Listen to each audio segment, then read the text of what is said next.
Please do like share and subscribe, और कृपया करके इस चैनल को बढ़ाने के लिए आप इसको सब्सक्राइब कीजिए, साथ साथ अपने दोस्तों के बीच में भी इसको शेयर ज़रूर कीजिए। धन्यवाद। गुड आफ्टरनून फ्रेंड्स, आज हम जो है म्यांमार के बारे में बात करेंगे। शान प्रांत थाईलैंड की सीमा से लगा हुआ राज्य है और यहाँ तख्ता पलट के बाद से ही सेना को कड़े विरोध का सामना करना पड़ रहा है। यही वजह है कि यहाँ हिंसक झड़पें आम बात हो गई हैं। म्यांमार आर्मी ने एक बौद्ध मठ पर हमला कर 28 लोगों को मौत के घाट उतार दिया। म्यांमार के शान राज्य के गांव में इस हमले को अंजाम दिया गया है। एक विद्रोही संगठन कारेत्री नेशनल डिफेंस फोर्स KNDF ने यह दावा किया है।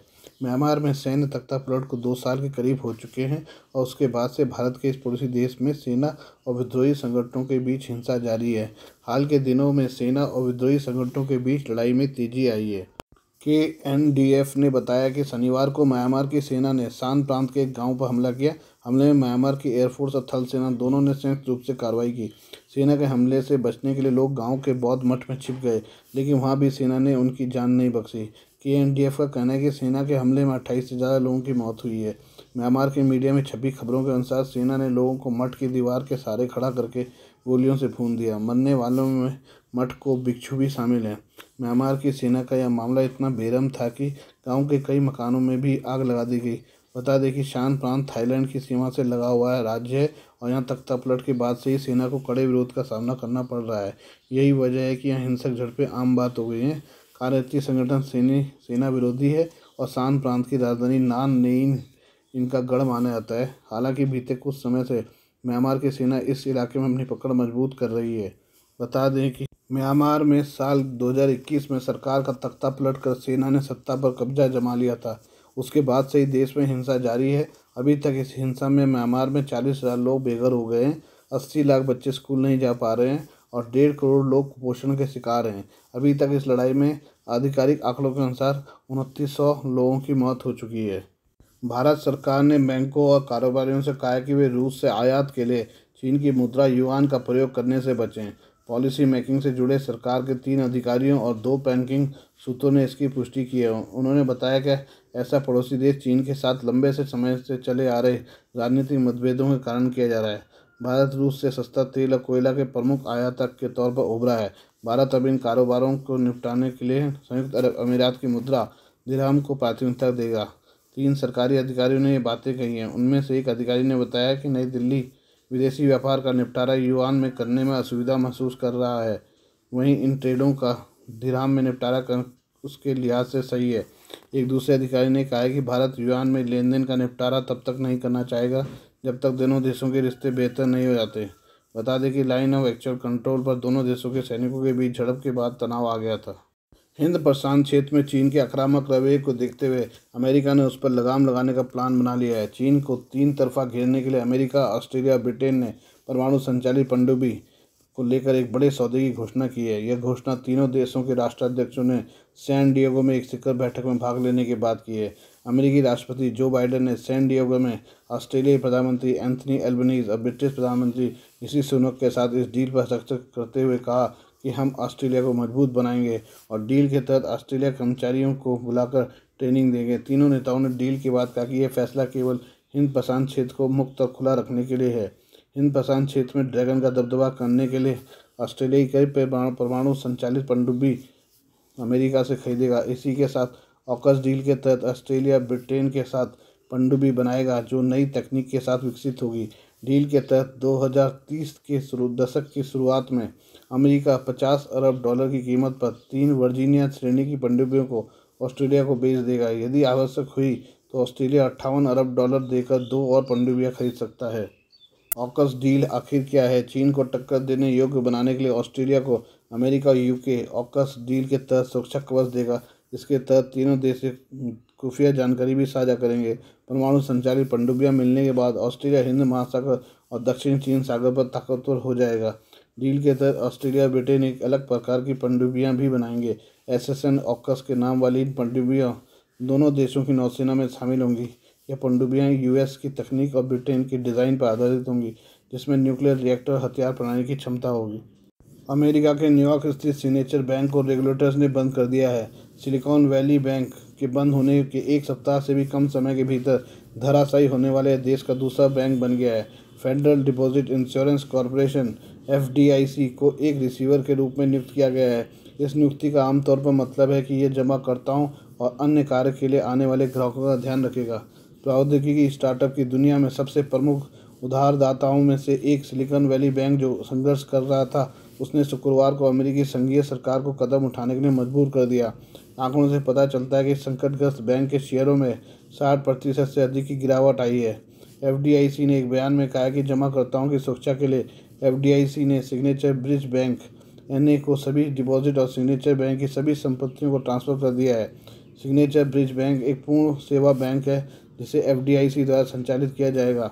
एक ब्रिज बैंक आमतौर पर एक चार्टर्ड राष्ट्रीय बैंक होता है जो FDIC द्वारा नियुक्त बोर्ड के तहत काम करता है।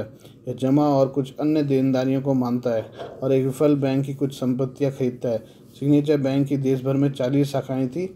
इसकी न्यूयॉर्क, कैलिफोर्निया, कैनिकट, उत्तरी कैरोलिना और नेवादा में भी शाखाएं थी।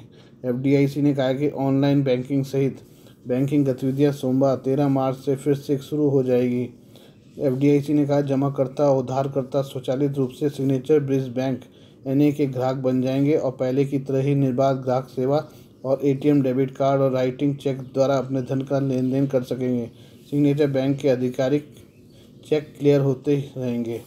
FDIC ने यह भी कहा कि ऋण ग्राहकों को हमेशा की तरह ऋण भुगतान करना जारी रखना चाहिए। 31 दिसंबर 2022 तक सिग्नेचर बैंक की कुल संपत्ति 110.4 बिलियन अमेरिकी डॉलर थी और कुल जमा राशि 82.6 बिलियन अमेरिकी डॉलर थी। अमेरिका की तरफ भारतीयों के लिए गुड न्यूज़ है। पिछले महीने अमेरिका ने भारतीयों के लिए वीज़ा स्लॉट खोले थे। अब एक और बार अमेरिका ने भारतीयों को एक और बड़ी सौगात दी है।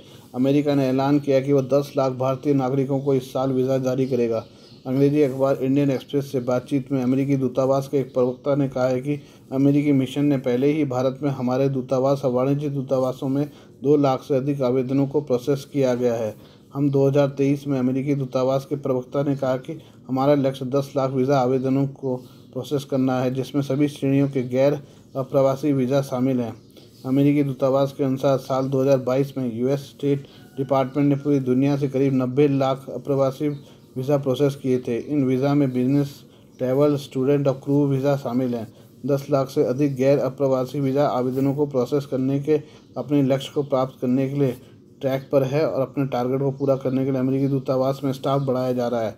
इसके अलावा ड्रॉप बॉक्स सुविधाओं के दायरे का विस्तार किया जा रहा है और भारतीय नागरिकों के लिए प्रक्रिया को सुगम बनाने के वीकेंड में इंटरव्यू स्लॉट खोलने की तैयारी भी की जा रही है। वीज़ा के लिए वेटिंग टाइम पहले ही काफ़ी कमी आई है। जनवरी में अमेरिकी दूतावास ने शनिवार को इंटरव्यू स्लॉट देने की शुरुआत की थी। इसका मकसद कोरोना महामारी की वजह से वीज़ा के बैकलॉग को क्लियर करना था। एक बयान में अमेरिकी मिशन ने बताया कि उसने भारत में मौजूद अपने दिल्ली, मुंबई, चेन्नई, कोलकाता, हैदराबाद के ऑफिसों में स्टाफ की संख्या बढ़ाई है। दूतावास के प्रवक्ता ने बताया कि 10 लाख वीज़ा दिए जाने का प्लान खास तौर भारतीयों के लिए है। इससे दोनों देशों के लोगों के संबंधों को और मजबूत करने दिया जाएगा। अमेरिका वीज़ा चाहने वाले भारतीय नागरिकों के लिए हाल ही में इंटरव्यू में छूट का दायरा भी बढ़ाया गया था। पिछले महीने ही भारत में अमेरिकी दूतावास ने कहा था कि जो भारतीय विदेश यात्रा कर रहे हैं वे अमेरिकी दूतावास या अपने गंतव्य के वाणिज्य दूतावास में वीज़ा अपॉइंटमेंट प्राप्त कर सकते हैं। चीन ने मंगलवार को चेतावनी दी है कि ऑस्ट्रेलिया, यूनाइटेड किंगडम और संयुक्त राज्य अमेरिका एक परमाणु संचालित पनडुब्बियों के सौदे का अनावरण करने के बाद त्रुटि और खतरे का मार्ग पर चल रहे हैं। अमेरिका, ब्रिटेन और ऑस्ट्रेलिया के नवीनतम संयुक्त बयान से पता चलता है कि तीनों देश अपने स्वयं के भू राजनीतिक हितों के लिए अंतर्राष्ट्रीय समुदायों की चिंताओं की पूरी तरह से अवहेलना करते हैं और त्रुटि और खतरे के रास्ते पर आगे बढ़ रहे हैं। विदेश मंत्रालय के प्रवक्ता वांग वेनबिन ने कहा, ऑस्ट्रेलिया ने सोमवार को घोषणा की थी कि वह 5 अमेरिकी परमाणु संचालित पनडुब्बियां खरीदेगा। फिर एक महत्वाकांक्षी योजना के तहत अमेरिका और ब्रिटेन तकनीक के साथ एक नए मॉडल का निर्माण करेगा ताकि बढ़ते चीन के सामने एशिया प्रशांत में पश्चिमी ताकत को बढ़ाया जा सके। अमेरिकी राष्ट्रपति जो बाइडेन ने जोर देकर कहा कि ऑस्ट्रेलिया, जो 18 महीने पहले वाशिंगटन और लंदन के साथ नवगठित गठबंधन में शामिल हुआ था, जिसे ऑकस के रूप में जाना जाता है, को परमाणु हथियार नहीं मिलेंगे। हालांकि परमाणु रिएक्टरों द्वारा संचालित पनडुब्बियों को प्राप्त करने से ऑस्ट्रेलिया एक विशिष्ट क्लब में और चीनी सैन्य विस्तार के खिलाफ पीछे धकेलने के अमेरिकी नेतृत्व वाले प्रयासों में सबसे आगे है। वांग ने मंगलवार को 3 पश्चिमी सहयोगियों पर हथियारों की होड़ भड़काने का आरोप लगाते हुए कहा कि सुरक्षा सौदा शीत युद्ध की मानसिकता का एक विशिष्ट मामला था। वांग ने एक नियमित समाचार सम्मेलन में कहा, पनडुब्बियों की बिक्री एक गंभीर परमाणु प्रसार जोखिम का गठन करती है और अप्रसार संधि के लक्ष्यों और उद्देश्यों का उल्लंघन करती है। एशिया की पहली महिला लोको पायलट सुरेखा यादव ने अपनी टोपी में एक और पंख जोड़ा है, क्योंकि वह नई शुरू की गई semi high speed Vande Bharat express train को संचालित करने वाली पहली महिला बनी। मध्य रेलवे ने कहा है कि उन्होंने सोलापुर के बीच सेमी हाई स्पीड ट्रेन का संचालन किया। सोमवार को मुंबई में स्टेशन और छत्रपति शिवाजी महाराज टर्मिनस मध्य रेलवे की एक विज्ञप्ति में कहा गया कि ट्रेन 13 मार्च को सही समय पर सोलापुर स्टेशन से रवाना हुई और निर्धारित आगमन से 5 मिनट पहले CSMT पहुंची। वंदे भारत नारी शक्ति द्वारा संचालित श्रीमती सुरेखा यादव वंदे भारत एक्सप्रेस की पहली महिला लोको पायलट। रेल मंत्री अश्विनी वैष्णव ने भी ट्वीट किया। मध्य रेलवे ने कहा, यादव ने वंदे भारत एक्सप्रेस की पहली महिला लोको पायलट बनकर मध्य रेलवे की टोपी में एक और पंख लगाया। पश्चिमी महाराष्ट्र क्षेत्र के सतारा की रहने वाली यादव 1988 में भारत की पहली महिला ट्रेन ड्राइवर बनी। उन्होंने अपनी उपलब्धियों के लिए अब तक राज्य और राष्ट्रीय स्तर पर कई पुरस्कार जीते हैं। सेंट्रल रेलवे ने CSMT सोलापुर और CSMT साईनगर शिरडी रूट पर 2 वंदे भारत एक्सप्रेस ट्रेनें शुरू की हैं, जिन्हें 10 फरवरी 2023 को प्रधानमंत्री नरेंद्र मोदी ने हरी झंडी दिखाई थी। रेलवे अधिकारी के अनुसार नए मार्गों पर लोको पायलट में व्यापक सीख शामिल है और ट्रेन यात्रा के दौरान चालक दल को हर पल सतर्क रहना पड़ता है। विज्ञप्ति में कहा गया कि चालक दल सीखने की प्रक्रिया में सिग्नल का पालन करना, नए उपकरणों पर हाथ आजमाना, चालक दल के अन्य सदस्यों के साथ समन्वय, ट्रेन चलाने के लिए सभी मापदंडों का पालन करना शामिल है। आज का भारत में गोल्ड रेट इस प्रकार से है। 22 कैरेट का गोल्ड रेट जो है 10 ग्राम का 53,150 रुपीज़ और 24 कैरेट का गोल्ड रेट जो है 10 ग्राम का 57,980 रुपीज़ का है। आज के लिए बस इतना ही। बाकी मिलते हैं कल आपसे नई खबरों के साथ। धन्यवाद।